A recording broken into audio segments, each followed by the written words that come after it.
And welcome into this week's edition of the Roundball Report. I'm Monica McNutt, sitting in for Andrew Dyer, who is out with Little Miss Danielle in her AAU Nationals route. But this week, we've got lots to catch up on and lots of guests to talk about it with.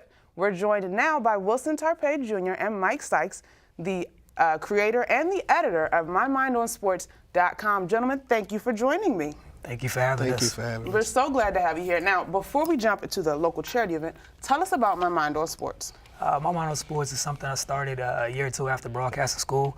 You know, trying to get into the industry, a couple of things didn't work out, decided to start something on my own. And you know, with the help of the wonderful team that I've acquired, Mike and others, it's been able to grow. Outstanding. Now, Mike, what is your role with My Mind on Sports? I'm basically the lead NBA writer. I write mostly about the NBA. I accompany this guy on a lot of the trips that he makes. Like, we cover the Pitts League together. He actually took me to the Mary Klein Classic with him this past year. So, I mean, I'm basically a do-it-all guy. I know, that's right, a Renaissance man. All right, so you mentioned the NBA, and then you also throw in the Pitts League and the Mary Klein Classic, which is a high school thing. So My Mind on Sports, you cover it all? Is it just basketball? What we got? Trying to lay the foundation for, you know, for a sports media outlet. So, you know, we can't be too focused on just one or two sports, a little bit of everything. Okay. Now, there's web content, there's videos. I mean, if I go click on MyMindOnSports.com right now, what would I find? Right now, you'd see the first thing that would pop up is Chris Wright's event, a little write-up about that. Also have a featured video with it's about 12 minutes interviews we were able to get, thanks to the help of Robert Pettis. Talk with Chris Wright and his dad, Jeff Green, Greg Monroe, and then some of the other players that played in the event.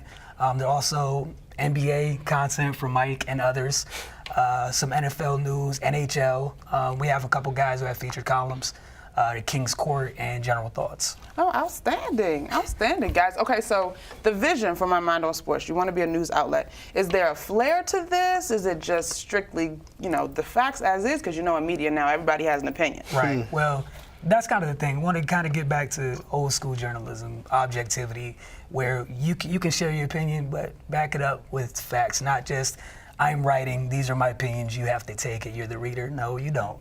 It's up to you. So just all about objectivity. Now, Mike, before we began, we were talking about age, and I think, not to put you on the spot, Wilson, I'm not going to put you on the spot, but I mean, I'm young too, Mike, so I think for you, being a young writer and hoping to really kind of get the clips you need to really further your career, what kind of opportunity has My Mind on Sports presented you? It's been a great opportunity. I've loved working with this guy, to be honest. I mean, I remember when he first gave me the call and actually offered me a position to work with him, I was super excited. I'm still super excited today. I mean, I've learned so much from him, from the guys that we work together with. Objectivity reigns has been the thing for My Mind on Sports the whole time. Like when I first started writing, it was opinion, opinion, opinion. Now I feel as though I can back my stuff up with facts, stats, anything else that I get my hands on, and it's mainly because of this guy. So. Great, great. I love that because I do think in the business that we get so much opinion. Yes. And I always go back to my roots as a former athlete. I find that an athlete's opinion is almost not welcomed compared to the pundits that we see on ESPN and CBS and the various networks. I mean, I don't know if you guys pick up on that at all. Yes, and that's one of the other things is, you know, we try to, even with the Pitts League, it's try to have the players talk. You know, to me, a player's opinion is just as important, if not more, than a coach. You're there, you're in the lines, and especially for the players. The coach is there, but they're not between the lines. So what they have to say is a lot more important. As much as you as I, you know, would like to share on the game, we're not in the game. Mm-hmm. You know, I really appreciate that because I swear I've heard reporters and writers make comments, and that's like you've clearly never been very competitive ever in your life because you almost discredit what's being done on the court because as an athlete, when you reach the pinnacle of your career, you do have an ability to make it look easy, and I think that's often taken for granted. But enough about that. My Mind on Sports, great website. I advise you all to check it out. Very good content. I'm a fan myself. But you mentioned Chris Wright's event over the weekend. You were there. Tell us a little bit about that interview. It was a wonderful event, first and foremost. It was his very first one. I think he did a wonderful job, definitely, you know, informing and educated all that attended about MS. You know, a lot of people with anything, any disease, a lot of people don't really know about it until it affects you some way personally. His personal doctor, got up and addressed the crowd, which is wonderful. Kind of a bummer that some of the NBA players couldn't play, But it was still a great event. They had a skills camp and conditioning for the kids early in the day, and the game winner by Josh Selby. Very exciting. So it was a great day. It was a great day. Now, as a writer, obviously, how awesome is it to get a story like this where a guy is dealing with something that's honestly so much bigger than his sport? It's wonderful.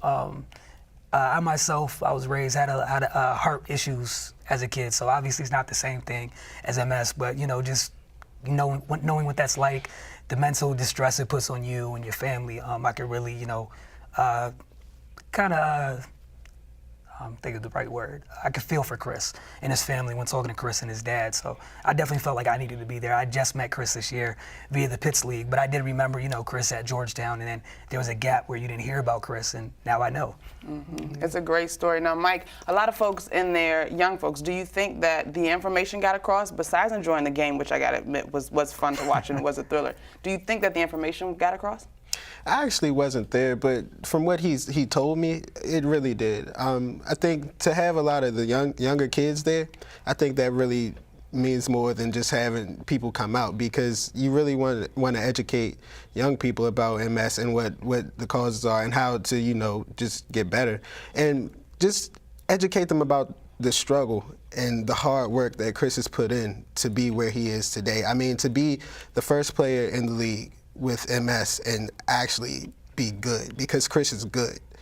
That's a major accomplishment. It is indeed. I feel like that's just, I can't fathom doing it myself. Man, I mean, you're right, Mike, and I felt the same way. I actually had a chance to talk with him, and he admitted, when his doctor said, you have MS, he was like, what is that? Like, I don't even know anything about it. So to see what he's been able to do in terms of championing a cause is outstanding. But you mentioned it, and we're going to segue over to it while I got you as the resident NBA writer.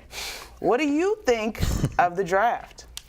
Thought it was crazy. It was a crazy draft. Probably the craziest draft I've ever seen. Anthony Bennett going #1, just totally unexpected, because everyone's talking about Nerlens Noel or Alex Len going first, and then you get Victor Oladipo going 2, and you're like, oh, I thought they were taking Trey Burke, and then you get Otto Porter. Otto Porter is probably the most paper pick, the most chalk pick in this whole entire draft. I mean, everyone expected the Wizards to take Otto Porter, and I'm pretty glad they did. I'm a Wizards fan myself. Okay, so your objectivity just went out the window. No, it didn't. I promise you. I promise you it did not. I love Otto Porter to death, but I will remain objective throughout everything. All right, and Wilson, you agree with that, or? Yeah, I think the Anthony Bennett pick threw everybody for a loop. But credit to him, it's still great for him and his family that he did go #1. Obviously, a lot of the pundits out there, a lot of the draft experts, everyone was wrong. But I'm happy for Otto Porter. I think it was a great fit for him in D.C. I was actually, was thinking, I'm not a Cleveland fan, but I thought it was better for him. He was a better fit for Cleveland over Anthony Bennett, seeing that they have a log jam at the 4 and the 5. They don't have a 3. No disrespect to Alonzo G, but they don't have a 3. It's not quite there. Okay, yeah, it's still that was a pick for need, and they took Anthony Bennett, which is good for them. But Washington, you lucked up and you got something that it fits a need. Absolutely, it does fit a need. Well, guys, okay, so we got through the top 3. Is Anthony Bennett easily the biggest surprise of the draft, or is there something else that pops up in your mind?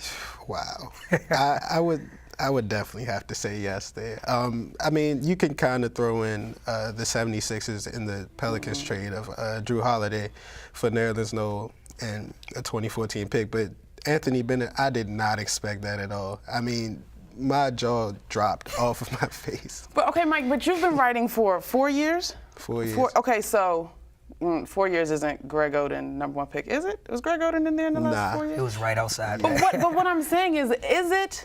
I mean, obviously it was a big deal. It was a talking point. But drafts are all about potential. I mean, I honestly wasn't super shocked that Nerlens Noel fell the way he did. In my mind, he's hurt currently. We never know quite how people are going to heal, no matter how incredibly athletic this guy's supposed to be. I mean, Anthony Bennett, he could turn out to be worth that #1 pick. I mean, you never know, like how much. I agree. I mean, I don't think it's a bad pick per se. Don't get me wrong. It's not a bad pick, because I love Anthony Bennett. Anthony Bennett's game. I really, if we didn't take Otto Porter, I would prefer him over anyone else in this draft on the Wizards. But it just surprised me, because no one talked about it. No one talked about Anthony Bennett being number one. And like he said, credit to Anthony Bennett for putting in that work to get to where he is right now, which is being the number one pick. And he's also Canadian, so he's the first Canadian number one pick. Yeah. Yes. So that's Until next year. great. So he can legitimately sing Drake's song and they can bond in their roots. Started from the bottom and now we're here. But guys, before we get ready to wrap up this segment, plug My Mind on Sports one more time. Why should somebody click on and check out your website? It's all about objectivity, and it's we're not established writers. No one's, we're all hungry. Everyone's still trying to make a name for themselves. So no one's taking shortcuts. And also, we're everywhere. Do a little bit of video, radio as well. So, we have our hands in a little bit of everything. Anybody else on the team you want to shout out while you got your airtime? Wow.